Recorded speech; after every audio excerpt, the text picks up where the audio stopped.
100.5. Bien, señores, continuamos con los comentarios. Buenos días, Eury Cabral, adelante. Gracias al Dios Todopoderoso Jesús, mi Señor, mi Salvador y mi guía. Y como siempre, inicio con la palabra de Dios, número 624-26. El Señor te bendiga y te guarde. El Señor te mire con agrado y extienda su amor. El Señor te muestre su favor y te conceda la paz. Muy importante que el Señor siempre nos mantenga a todos nosotros en paz.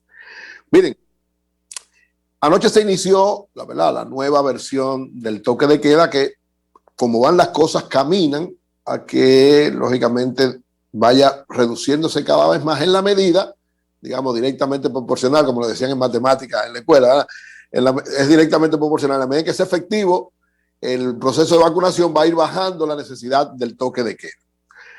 Para países como el nuestro, el toque de queda es, digamos, necesario, entre comillas, por la irresponsabilidad en sentido ciudadano que tenemos todos. Es decir, aquí generalmente no nos gusta mucho respetar las reglas porque, en el caso, por ejemplo, yo lo decía, en Inglaterra, que ha sido el país que per cápita ha tenido la mayor cantidad de personas fallecidas, sin embargo, nunca hubo toque de queda.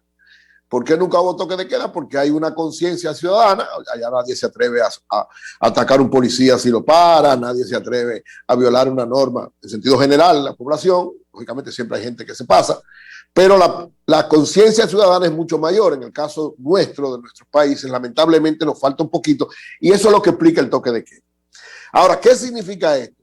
Estamos en el proceso de vacunación que va increciendo y que llevará, ¿verdad?, que en un tiempo determinado la mayor parte de la población esté vacunada, pero eso no quiere decir que ya el virus se ha ido, ni que ya perdimos. No, momentito.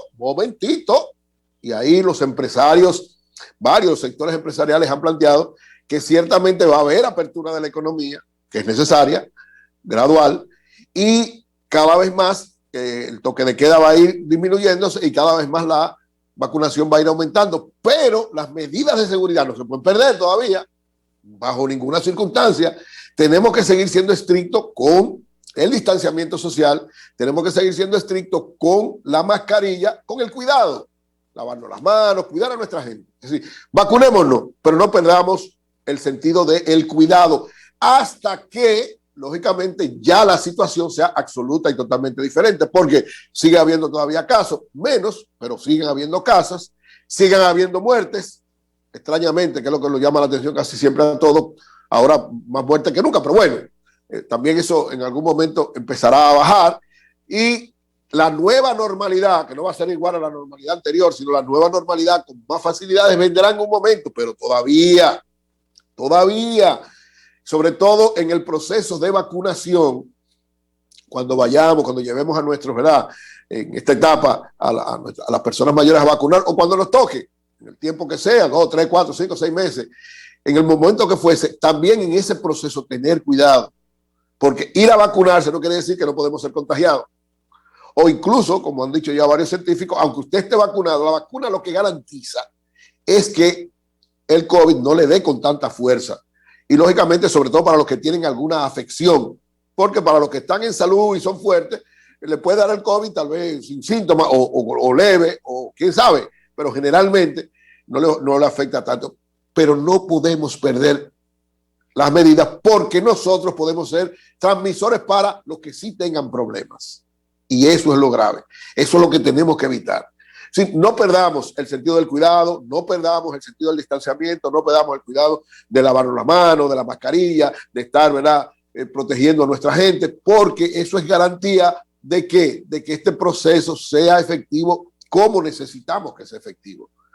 El proceso de vacunación, el proceso de enfrentamiento, el proceso de apertura de la economía, porque lo que podemos hacer es creer que ya y relajarnos, ya, el toque de queda hasta las 10 de la noche. No hay problema. Sí hay problemas. Todavía hay que tener mucho cuidado en las medidas, en el distanciamiento y en la mascarilla. Lógicamente, no es que nos volvamos locos. O sea, no es para estar escondidos. No. Nuestra vida cotidiana, que ya, por ejemplo, el trabajo cada día más, la mayor parte de las empresas están de alguna manera ya en los empleados asistiendo y eso va cada vez más gradual. y llegará un momento donde volveremos, no igual que antes, pero en su gran mayoría, prácticamente las empresas tendrán una gran cantidad de personal o la mayor cantidad del personal también físico y tal vez una parte trabajando en teletrabajo. Pero eso implica también en los trabajos, en las áreas, seguir manteniendo el cuidado en la medida en que sigue avanzando el proceso de vacunación y ya el virus pasaría a una etapa diferente, pero que todavía nos queda un tiempecito, que nadie sabe de qué magnitud ni de qué prolongación podía ser. Así es que mi exhortación a toda la población, al igual que varios sectores empresariales que han expresado esa preocupación, es que mantengamos las medidas, nos mantengamos con mucho cuidado, apoyemos el proceso de vacunación, respaldemos ese proceso, tratemos de que sea lo más efectivo, pero no nos descuidemos, sigamos manteniendo todas las medidas de cuidado.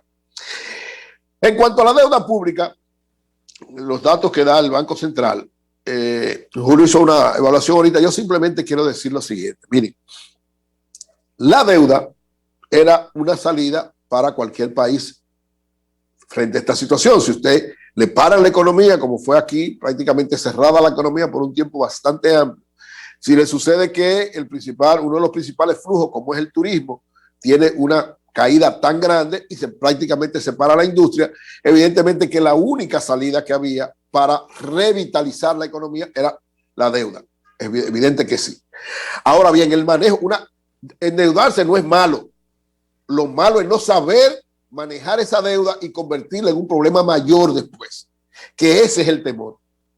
El problema no era no endeudarse, había que endeudarse, no había posibilidad del gobierno, ningún gobierno, no solo ningún gobierno con países con la característica del nuestro tenía posibilidad. Pero señores, cuando usted está hablando de que la relación, recuérdense, siempre la preocupación en la relación del porcentaje de la deuda frente al PIB, en términos normales, economía normal, cuando usted llega al 50% hay una grave preocupación y se pone rojo.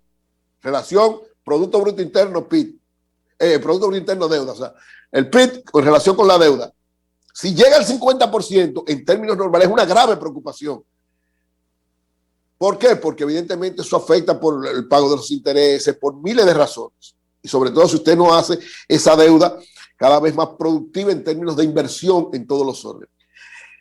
La deuda, según el Banco Central, la relación PIB, deuda externa está en 69.2%. Eso es muy preocupante, sumamente preocupante, sobre todo porque de aquí en adelante, ¿qué va a pasar?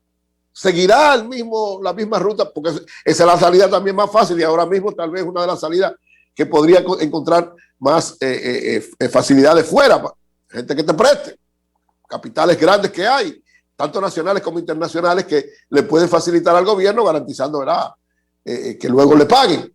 Pero eso es muy peligroso si no se sabe provocar rápidamente con eso que se ha cogido prestado, un proceso de producción rápida, de hacer efectiva esos recursos que se han cogido prestados para que produzcan, puedan pagar los intereses y que pueda por lo menos cambiar el perfil un poquito más, porque bajarla está muy difícil en términos de mediano plazo. ¿Por qué? Porque evidentemente nosotros no vamos a recuperar la dolarización de la economía tan fácil en términos de ingresos. Si el turismo va a durar un tiempo, las exportaciones van a durar un tiempo, todo lo que produce divisas va a durar un tiempecito más largo para recuperarse y pueda servirnos para, de alguna manera, amortizar esa deuda. Entonces, la preocupación de la deuda es sumamente grave, sobre todo en un gobierno que uno lo ve medio empantanado en muchas cosas y que está a la esquina una reforma fiscal que va a ser sumamente complicada. ¿Por qué va a ser sumamente complicada? Porque para una reforma fiscal, para ese famoso pacto fiscal, usted puede una de dos cosas hacer. O ponerle impuesto a las ganancias, a los grandes ricos, a las grandes fortunas, y ahí, ¿verdad?, no generaría tal vez ningún conflicto social. O generar impuestos que al final de cuentas van a afectar a la clase media y por vía de consecuencia también a los sectores más bajos, que son los que consumen productos que pagan impuestos, pero a la clase media, que ha sido, digamos, el colchón social para muchas cosas, y es quien más paga impuestos y a quien más fácil se le pueden poner un impuesto, porque los sectores que han obtenido más beneficios, siempre cuando usted le quiere poner un impuesto, le arman una situación difícil a los gobiernos, y este gobierno parece que tiene como un cierto baile especial con sectores empresariales importantes, por lo cual uno piensa que esos sectores impedirían un pacto fiscal que los fuera a afectar de manera bastante fuerte a ellos, que es la tendencia que tienen algunos en estos tiempos, de que quienes más beneficiarios han sido son los que deberían pagar más impuestos. Pero eso es solamente en teoría, en la realidad es muy difícil. Entonces, frente a esa realidad de la deuda y frente a esa realidad del pacto fiscal, lo que se prevé para la economía es una situación sumamente difícil en este año y complicada para el año que viene. Aunque el Banco Central tiene una gran cantidad de reservas, más de 12,000 millones de dólares, siempre recuerdo que eso es en función de los préstamos que hemos tomado y que mucho de ese dinero tiene que ser realmente bien invertido. La garantía para la estabilidad cambiaria, pero si no se genera un proceso lo más rápido posible de dinamización en términos de todos los sectores que así lo ameritan, podríamos tener un grave estancamiento y cuidados y colapso de la economía dominicana, lo que se llevaría de plano muchísimas de estas cosas y nos pondría en una situación mucho más lejana de poder lograr la recuperación y por vía de consecuencia poder ayudar a los sectores que están siendo más afectados en esta crisis, que son los sectores con ingresos, los sectores marginados y sobre todo los sectores de mediana, pequeña, de las pymes, pequeña, mediana y microempresas. Ojalá que esta preocupación sobre la deuda, que estos datos que es del Banco Central sean de profunda preocupación para encaminarnos en términos económicos en una implementación rápida de un proceso donde esa deuda pueda ser invertida o parte de esa deuda, de esos préstamos que hemos tenido, invertido de manera inmediata, dinamizar la economía y garantizar que puedan pagarse esos intereses. Cambio fuera.